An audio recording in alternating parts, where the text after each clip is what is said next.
Welcome on in to episode 28 of the Talking Friars podcast. I'm your host, Ben Fadden. As Scott Van Pelt would say, it is 11:55 at night and I am not tired yet because the Padres are coming off a sweep of the Los Angeles Dodgers. Yes, you heard that correctly.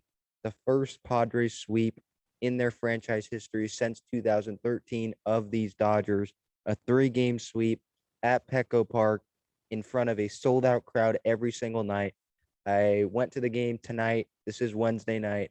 I could not um, just explain. It's hard to explain the atmosphere that was at Petco Park tonight.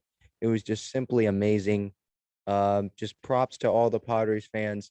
Props to you know what? I hate to say this, but props to some of the Dodgers fans too.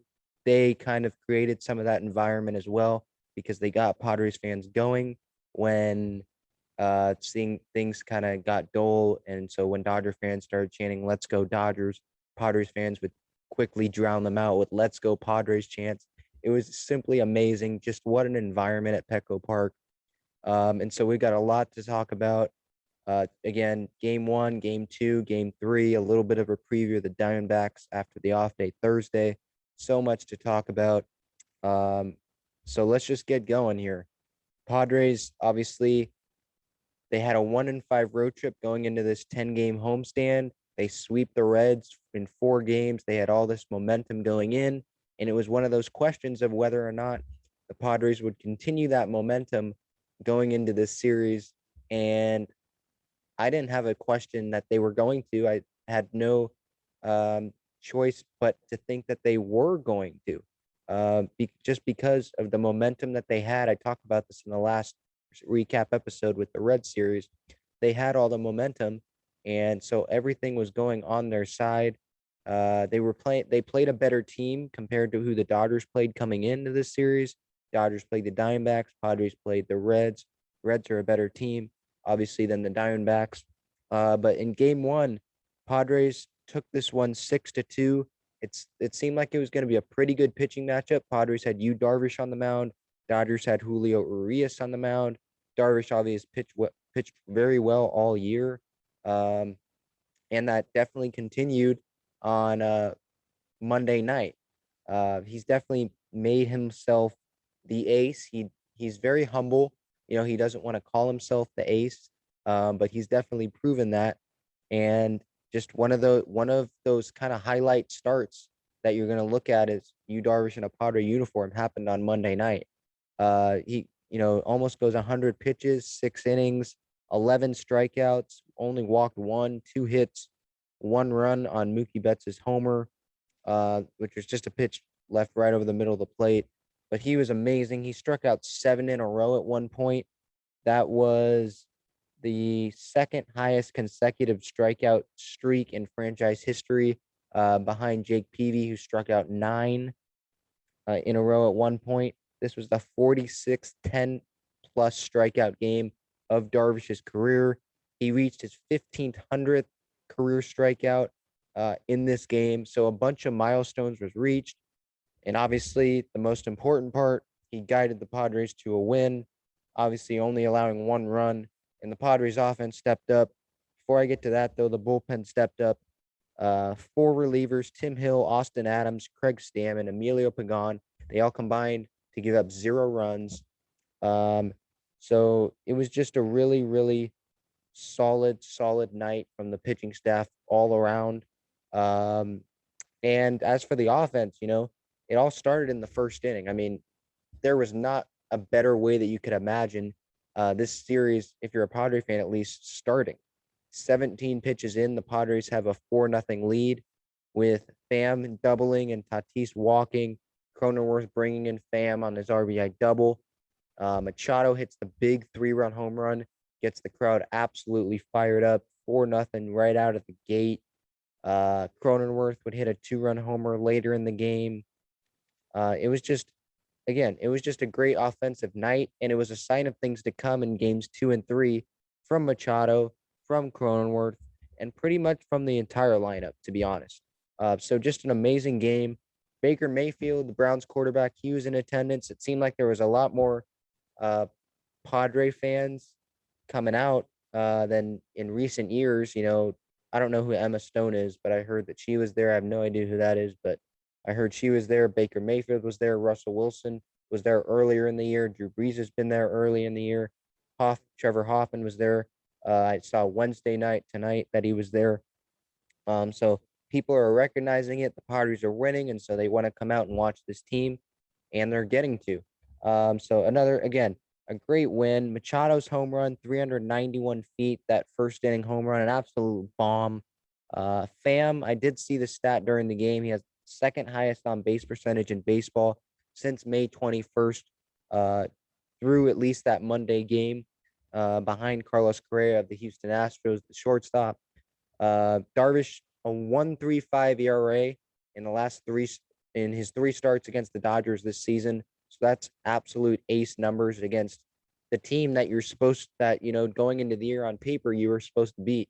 That's the team that you were looking to beat in the standings. So again, it was just a great night from Darvish. He's the ace, and when he's stepping up like this, it's hard. The only reason that the Padres would be losing these games is because the offense doesn't produce then, because the pitching has been great against the Dodgers. They've stepped up. Again, it was just a theme this whole series. Padres, that was their fifth straight win, 43-32. Julio Urias, it was great to see his reaction, the dugout, just sitting there almost dumbfounded after he came out of the game. Padres, again, obviously absolutely shellacked him. Again, 17 pitches in, down 4-0. It's hard to win that game when you have Darvish going up against you. So again, great night. 43-32, improved to. Moving on to game 2, which was on Tuesday night. Padres ended up winning this one 3-2. Again, this series was really competitive. Monday nights, it still seemed competitive all the way down to it. I know the score doesn't really show that, but it really was. And Tuesday, 3-2. Wednesday, Padres win only by 2 runs. So they were competitive games, just like pretty much they've been the entire season. So it was just simply a very, very fun series, and that continued on Tuesday. Padres were looking for their 6th win in a row, and they definitely got that. Clayton Kershaw on the mound for the Dodgers, Blake Snell on the mound for the Padres. I said this in my pregame thoughts. I thought that this was going to be obviously a huge start for Blake Snell. His last start in Colorado against one of the worst offenses in the league, he gives up 7 runs, just absolutely inexcusable. The whole team was doing bad pretty much at that time. Again, obviously the 1-5 road trip, that Blake Snell start, where he gave up 7 runs, was capped off by that. But again, so this was an important start for Blake, and he definitely showed up. Props to him, and I'll get to him in a few moments. But Cronenworth again hitting a home run, his second homer of the series. He'd have 3 in total. I'll get to his third one that happened tonight. But Ha-Seong Kim was at the big story here, because with Jake's 2-run homer, it seemed like that might be the difference, through the entire game. Then the Dodgers ended up getting a second run off Melanson on the Austin Barnes pinch hit homer in the 9th. So that third run, Ha-Seong Kim with the pinch hit homer, pinch hitting for Blake Snell in the 5th inning. That solo home run paid off, because that was the third run, ended up being the game-winning go-ahead run at that time. So Padres win this one 3-2. But the story of this game, obviously, you want to point to Blake Snell, but Jake Cronenworth, I think he should be on All-Star. I believe Jacob and I will have an episode on Monday, just kind of going over who we think the Padres All-Star should be this year. And there's some names that I think will create a lot of discussion, and there's names that might be big names that might not make it, and some names that kind of deserve making it, but even they might not make it just because of the position they play or whatnot like that. So that might be on Monday, sometime next week, I would assume. But as for this Tuesday game, Blake Snell, 5 innings, no runs, gives up 3 hits, 4 strikeouts. He gets out of that big jam, striking out Albert Pujols in the 5th to end his start. His 99th pitch was that strikeout. Got out of that jam there with runners on first and second. Again, Blake Snell, obviously coming over from the Rays, had that big start against the Dodgers in the World Series. So we were expecting a lot of big things from him, being that second ace right up there with you Darvish. That just hasn't happened this year, at least on a consistent basis. But props to him. I don't want to bash him. I will be a little negative in a moment, but um, just props to Blake Snell. He was that changeup. That's what I noticed. He used his changeup more frequently, down and away in the zone. Just he was aggressive with it, kind of like how I wanted Chris Paddock to be more aggressive with the fastball up in the zone. Blake Snell was more aggressive with the changeup. It seemed like on Tuesday night, and those results showed. It seemed like Mark Sweeney said this on the post game on Bally Sports San Diego. He said that it looked like Snell has been shelving that changeup a little bit, meaning that he was working on it, and he seemed confident enough to show it on Tuesday, and it definitely worked out. So props to him again. Obviously, like I said, gets out of the bases loaded jam in the fourth. Struck out Pujols with runners on first and second in the fifth. Definitely, Webster Rivas was pumped up. I'm sure Snell was pumped up on the inside. He didn't show a whole lot of emotion after the strikeout, but after the game with the post-game interview with Bob Scanlon on TV, spinning the swag chain, he was. You could just see it seemed like there was a weight lifted off of his back. Uh, spinning that swag chain. He had a smile on the entire interview, talking about how the fans have totally energized this team. It was a great moment, and it was just if you're a fan of people, you want to see people happy, you want to see them thriving like that. It was just a great moment to see Blake happy after the struggles that he's had this year and the criticism that he's faced this year, which has been warranted. And so that leads me to, you know, me still not being confident in Blake Snell, um, despite him going 5 shutout innings against who's supposed to be probably the best lineup in baseball and obviously the defending World Series champions. Why am I still not confident in him? Well, one, this was a home start and he has pitched better at home, but I want to see that him pitch better across the board, obviously. But the main reason is, Blake Snell, he's had 3 great starts this year, right? Against the Mets at home that Friday night, against the Rockies, which was, I believe, a couple weeks earlier at home, and then this one against the Dodgers. And the common theme in those 2 starts that he had against the Rockies and the Mets was his next couple of starts were not a duplicate of those performances. Now, I'm not asking him to pitch a shutout like he did against the Rockies, the Mets, and I'm not going to ask him to pitch a shutout in his next start, probably against Cincinnati next week at Great American Ballpark after this Dodger game. What I'm asking him to do is just be consistent in giving your team a chance to win and not giving up those 7 spots like he did against Colorado. He has not put together back-to-back great starts yet. He has not put together 3 starts, obviously, in a row that are ace caliber. And to be honest, I know we've lowered our expectations of Blake Snell, right? Because he hasn't been great. He hasn't fulfilled those expectations yet that we set upon him, those high expectations. But I think, he has a Cy Young on his mantle. The stuff's there, right? We're seeing him be aggressive. When he's having success, it seems like he's being aggressive with the fastball or he's being aggressive with one particular pitch, like he was with the changeup on Tuesday. And so if he can stick, I just don't understand why he doesn't stick to that game plan on back-to-back starts and see how it works. I believe it was the Mets or the Colorado start. He was great. That was his first great start of the year. Then he goes to Milwaukee, gives up a couple bombs and a loss to Milwaukee. So he has the Mets start, then which was really good at home, and then he plays the Mets at Citi Field in his next start. And he was good the first 3 innings, then loses his command. Then the next start gives up 7 runs against Colorado. So my point is, until I see consistency out of Blake Snell, him putting back-to-back great starts together, him putting back-to-back-to-back great starts together, then I'll have more confidence in him. So I'm still not confident in Snell because he just doesn't have the resume in a Padres uniform yet. But I do want to say I was very happy for him because he needed that. He needed to pitch great. He needed, again, to have kind of that weight lifted off of him in a big game in front of a sellout crowd, and he pitched well. So props to him. Obviously, I want him to do well. I love his zooms, his personality. It's great for the Padres, great for San Diego. So if he can pitch better, it's just going to make him that much more fun to watch and that much more fun to pay attention to and cover. So props to Snell again for Tuesday night. And I did want to touch on Mason Thompson before we head to the series finale. Mason Thompson making his big league debut. Obviously, Drew Pomerantz hurt. Matt Strom hasn't appeared yet.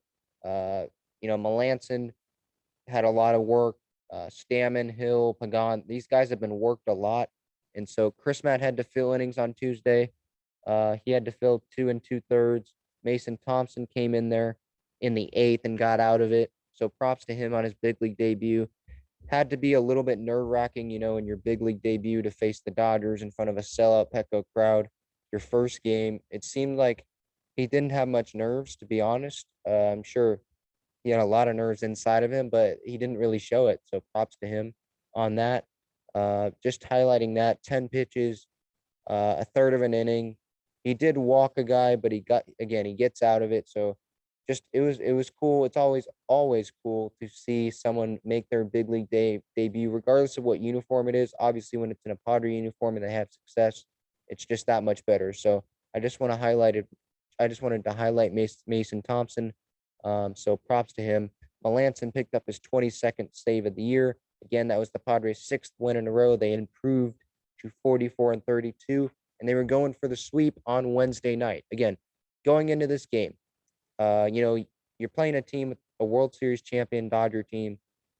Mookie Betts was out with the flu, but at the same time, I was coming down to Petco, and you're just thinking in your head, it's like, well, we're playing the Dodgers. We already have a series win. Like the people who I was with in the car, they were like, well, even if they don't win, yeah, we won the series. But I kind of had a different mindset. It's like you win the series, okay, you gain one game on the Dodgers. If you sweep, you gain three. You gain 3 games. So that's a huge difference. 1 and 3 games is a huge difference. Obviously, it's we're with thinking is the Padres and the Dodgers are going to be really close to each other in the divisional standings at the end of the year. So having a difference between gaining 1 game and 3 games, that 2 game difference could be the difference in you winning the division or you being a wild card team or you have the head to head and that way you win the division or something like that. So again, these games are crucially important. And with Joe Musgrove on the mound, I thought they had a good chance of winning this game. And especially with Trevor Bauer on the mound. Trevor Bauer, he's a unique character. He's been a great pitcher these last couple of years, obviously. 2 month season in the worst division in baseball last year. I don't think he deserved 40 million, but that's another topic for another day. But the Padres, while I was confident, is because the Padres have had success off him this year. Whether it was at Petco Park or whether it was at Dodger Stadium with Tatis hitting 2 homers off of him, the homer parade continued. On game 3, they win it 5-3. A lot happened here. Jake Cronenworth hits his 3rd home run of the series. 3 in 3 days, a homer each day. Machado with a big homer that almost hit the Callaway golf ball in left field, right shy of the Western Metal Building to the right there. If you've ever been at Petco Park, you know what I'm talking about. Just an absolute bomb. Victor Caratini came up, hit a solo homer to give him the lead later in the game. But this was a roller coaster game, similar to Thursday night's game against the Reds, right? You had 3 different storylines. I said this on the Reds recap episode. You had 3 different storylines. Padres had a 2-0 lead. Tatis Machado homering. It felt really, really good, right? And then Melanson, who's been great this year, best closer in the league this year, gives up 4 runs in the 9th inning. And you're like, holy cow, what the heck just happened? Are we kidding me? We're coming off a 1-5 road trip, and this is how they're going to open up a full crowd.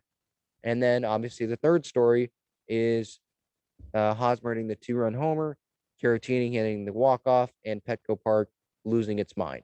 So that was a great roller coaster game. And this was a similar one. It was a roller coaster, and it ended up going the Padres' way. Obviously, the game starts out with the Cronenworth Machado home runs. They're sitting pretty back-to-back, up 2-0. Then the Dodgers come back and tie it later in the game. And then Victor Caratini gives the Padres that 1-run lead on the homer to right. He's been clutch this year. Obviously his big moment was the walk-off homer to open back up Petco Park fully with the walk-off homer. He's had the grand slam in Colorado. And then this one, the ground was shaking. I was sitting in the upper deck, section 309, and the upper deck was absolutely shaking. It was shaking twice. I noticed it was shaking twice during this game. Once was that Caratini home run. Petco Park, if there was a roof, it would have been blown off. That place was absolutely electric when that happened. More electric than the Cronenworth and Machado homers. To be honest, at least that's what I felt. And, the reason why I would say is because of the circumstances, right? He hits that homer in the seventh inning. You have now 9 outs to go, right? Or 6 outs to go because it was in the bottom half. And you have a 1-run lead and you're like, let's go, right? You're pumped up. And so that was a great moment for Caratini. Obviously, Pagan, though, gives up the run. So the roller coaster was up with the Caratini homer. Then it was down with the Pagan giving up the RBI single by Turner. And then it went up again in the 8th inning, where that was a very, very wild turn of events there. It starts off good, right? Cronenworth doubles, Machado singles, Hosmer, which was very surprising. I deemed him Mr. Clutch, and many others have. You'd think he'd swing the bat with the runner in scoring position there. Tie game, chance to give him a lead. But he bunts, and credit to him, he gets the runners over to second and third.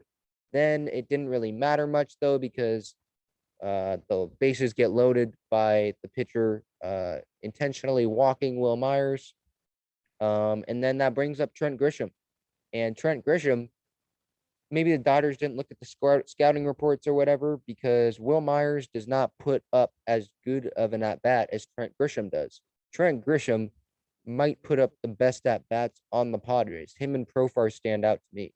Look, I get it. Padres Twitter, they don't like Profar very much. He always seems to have a great at-bat and pop out, just a useless at-bat. That's not what I'm saying. I'm saying Grisham and Profar probably put together the two, and Pham, I should say, the best at bats, just lengthwise, pitch count, maybe battling back, just getting the pitcher's pitch count up. And Grisham did exactly that. 3-2. He fouls off 1 with 2 strikes. And to be honest, I was very surprised when the home plate umpire did not ring up Trent Grisham. I have not even seen the walk. I could pull it up right now. But I have not even seen where that pitch was located on the Trent Grisham walk with bases loaded that put the go ahead and ended up being the game winning, that 4th run in. That was the most excited, while I pull it up, that was the most excited I've ever been for a walk. Pulling it up here. Oh, they don't have it. Okay, I don't see it here, but again, that was just here. I'll try to see it up in the summary. No, they don't. Let's see. Here it is. Yeah, so 8th inning, Trent Grisham walks. Okay, it was a ball.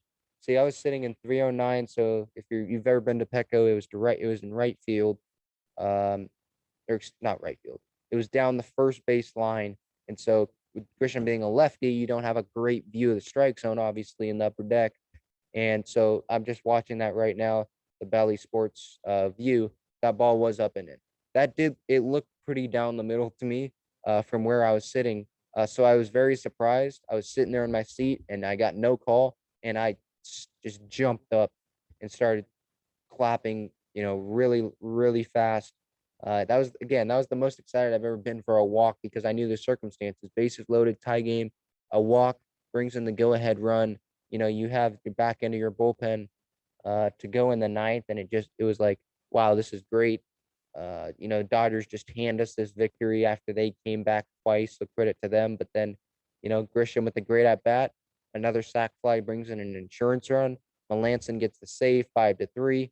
The last play of the game was the second instance where the ground was pretty much shaking. It was shaking. I felt it was shaking.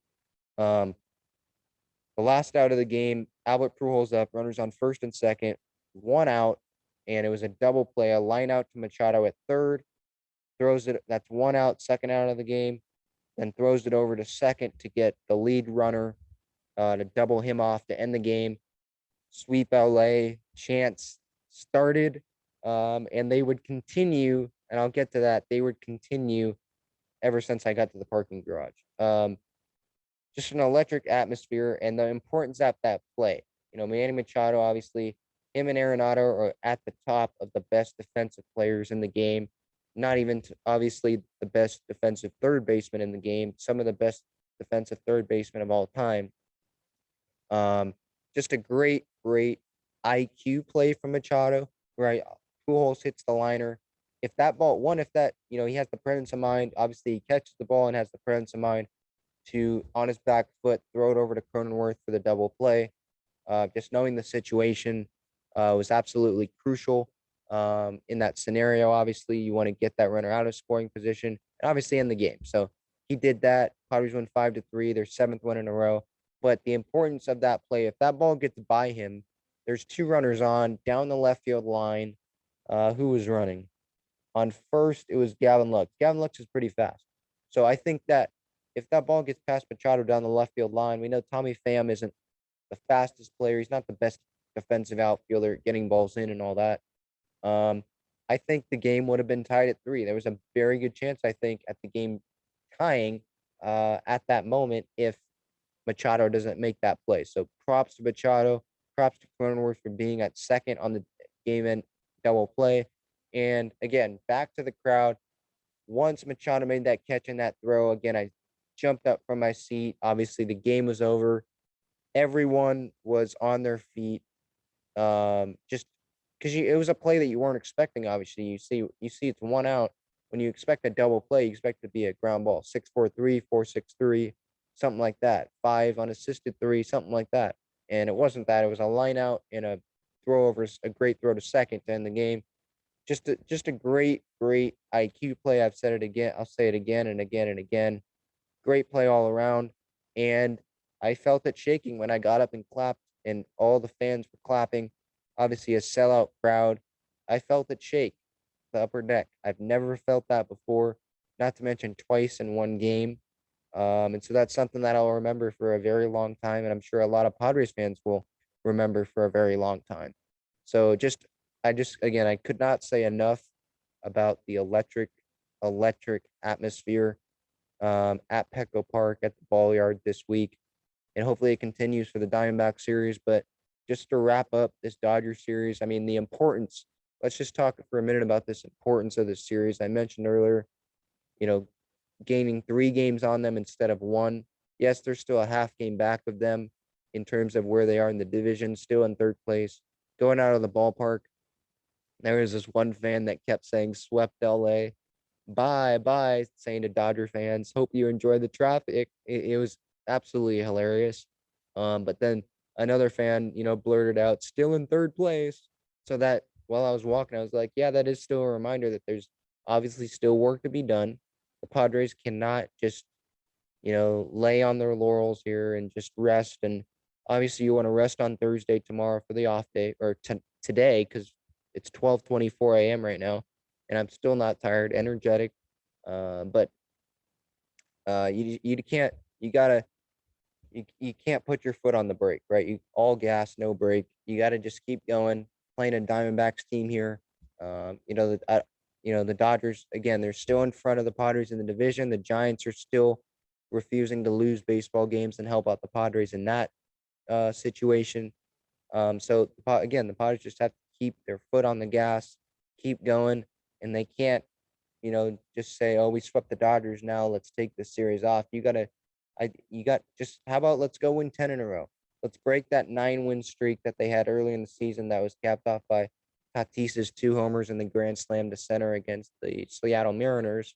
Let's go win 10 in a row against a really, really bad Diamondbacks team that had lost over 20 straight road games in a row, an absolutely horrible team this year. Obviously, no Goldsmith anymore, no Greinke. They still have David Peralta, Nick Ahmed, Ketel Marte, who's been fluttered, around in trade talks. But so this is a team you need to beat. You want to sweep them. I understand if there might be a little bit emotional letdown in this series, but at the same time, there's a rest day Thursday today to you know just rest and get re inspired and get re-motivated to go out and perform in front of the Padres fans for the Diamondback series. It's not going to be sold out every game like it was against the Dodgers because it's there's no you can't compare a Padre Diamondback series to the Padre Dodgers series. Padre Dodgers feels like a World Series, right? It feels an electric playoff atmosphere. Now they're playing a team well over under 500, a team that's going to be fighting for a top 5 draft pick in 2022, that next year's draft. So you just got to find a way to be motivated, and your motivation is the standings. You're only a half game back now from the Dodgers. If you sweep, I'm pretty sure you'd get in front of them in the division. So again, just take this rest day on Thursday to maybe take your mind off of baseball a little bit, but so Friday you can be ready to go, and put this Dodger series behind you. Fans won't, right? We're gonna remember this. I know players will remember this just because of how electric the atmosphere was. But at the same time, as a baseball player, you gotta have a short memory. So hopefully the Padres can show out against the Diamondbacks. Paddock on the mound in the series opener. Then I would expect Lamet to pitch. Um, and then who knows? Maybe they bring Weathers back up.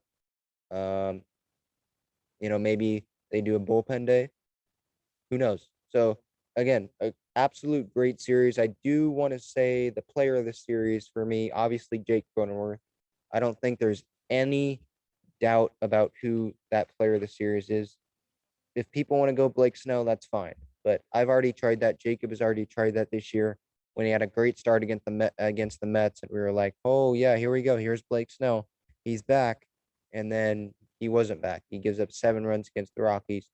He had a subpar start against the Mets in that start after that 7 inning shutout against the Mets at home. So I'm not going to go Snell because, again, as I mentioned earlier in the episode, he just hasn't been consistent. And until he's consistent, until he can be consistently great, like Padres fans were expecting him to be at the beginning of the season, then it's just going to be the same story. What's wrong with Blake Snell? Why isn't he reaching the level that we think he can reach? So Jake Cronenworth, easily the player of the series. The series opener, RBI double, walk, hits a 2-run homer. Game 2 in the 3 spot again, a 2-run homer. And then the series finale, homers to right field on a ball that I wasn't sure was going to stay fair. Obviously sitting, down the first base line there. Has the homer, has the double, which ends up being big because he ends up scoring. He was the one that scored on Trent Grisham's walk. So he was just valuable in every single way. I believe he made a great play. I forget what game it was, but I believe it was a glove flip. And he made another one of those. He had a good IQ at the end of the game. Now yesterday, because now it's 12:30 a.m. But last night in the series finale, on the double play that end the game, where Machado threw it to him after catching the liner for the final out of the game. He's been absolutely great. I'll wait to unveil if I think he should be an all-star for that next episode next week. But just a great performance from Jake Cronenworth. It's kind of like Tommy Pham. I don't know. I just don't envision them not being in that first and third spots, respectively. Same with Tatis. I think it's going to be Pham, Tatis, Cronenworth, Machado for a very long time until the offense, slumps again. Hopefully it doesn't for a very significant period of time. But I would like, if worst case scenario, if Pham struggles, Grisham's back up there. I love Grisham in the leadoff spot. I like Pham more when Pham is on. I think that, he just puts together really good at bats. And having Grisham at the bottom of the order, I think Grisham, he hits better. He can hit better at the bottom of the order than Pham does. I'm not putting words in Fam's mouth and Grisham's mouth or in their head, or I'm not in the clubhouse, obviously, but I think that Grisham doesn't really care where he is in the order, where I think Fam, when he's at the bottom of the order, maybe he doesn't have that same leadoff mentality that he has right now. And so just keep Fam in the leadoff spot. Everything seems to be working. Padres have swept 2 series in a row now. Just an absolute just show that the Padres put on at Petco Park in front of their fans. I couldn't say enough about the crowd. I keep saying it. Just amazing, amazing, amazing atmosphere. Again, the ground shaking on a Wednesday night for the Caratini go-ahead homer before the Dodgers ended up tying it back up, and for the game-ending double play. Sweep LA chance happened. They put that on the jumbotron instead of beat LA, beat LA. It was sweep LA, sweep LA. It was amazing, an amazing atmosphere again. Fans kept chanting it down the stairs as you're exiting the ballpark. They kept chanting it outside the ballpark, walking to your parking lot. Um, it was just it was one of those things that I don't think I've ever experienced before, because the Padres obviously first time in the playoffs in 14 years last season. Um, and if I ever did experience it, I was too young. So this was something that is going to be something that's going to be hard to forget and take out of your mind. But just I couldn't say enough about these 3 games, and hopefully they can continue it against the Diamondbacks. I expect taking 2 out of 3. I'll give the Diamondbacks a game again. The emotional letdown, maybe that happens, because it happened earlier this year with that Milwaukee Brewers series. The Brewers are better than the Diamondbacks, but you get my point. But that's all I got for you guys today. At 12:32 a.m. Thank you very much for listening to episode 28 of the Talking Friars podcast. I'm your host, Ben Fadden. Stay tuned to all the social media channels at Talking Friars on Twitter and Instagram to get all the Padres content you need. We're on YouTube at Talking Friars, so you can subscribe to the YouTube there, get the pregame thoughts, get all the full video episodes of these podcasts. Just great content on there. Subscribe on Spotify, wherever you get your podcasts. And that's all I got for you. Until then, let's go Padres.